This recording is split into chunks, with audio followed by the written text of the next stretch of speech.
স্বরাষ্ট্র উপদেষ্টা lieutenant general Mohammad Jahangir Alam Chowdhury বলেছেন, জুলাই বিপ্লবে বৈষম্য বিরোধী ছাত্র আন্দোলনে অংশ নিয়ে যারা আহত হয়েছেন তাদের কর্মসংস্থানের উদ্যোগ নেওয়া হয়েছে।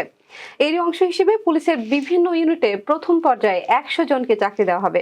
মঙ্গলবার সকালে পুলিশের বিশেষ শাখা এসিবির প্রধান কার্যালয় ও অপরাধ তদন্ত বিভাগ সিআইডি কার্যালয় পরিদর্শন শেষে এ তথ্য জানান স্বরাষ্ট্র উপদেষ্টা।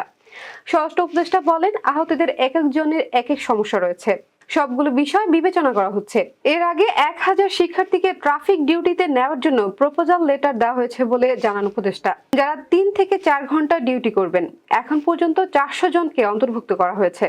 উপদেষ্টা জানান, এর বাইরেও ট্রাফিক ডিউটিতে কাজ করার জন্য আইন শৃঙ্খলা বাহিনীর অবসরপ্রাপ্ত সদস্যদের নিয়োগের জন্য প্রপোজাল লেটার দেওয়া হয়। আশা করেছিলাম তাদের অনেককে পাবো, কিন্তু আশানুরূপ সাড়া পাইনি। আমরা 500 জনকে দিয়ে শুরু করতে চেয়েছিলাম, কিন্তু এখন পর্যন্ত 50 জনের মতো পেয়েছি।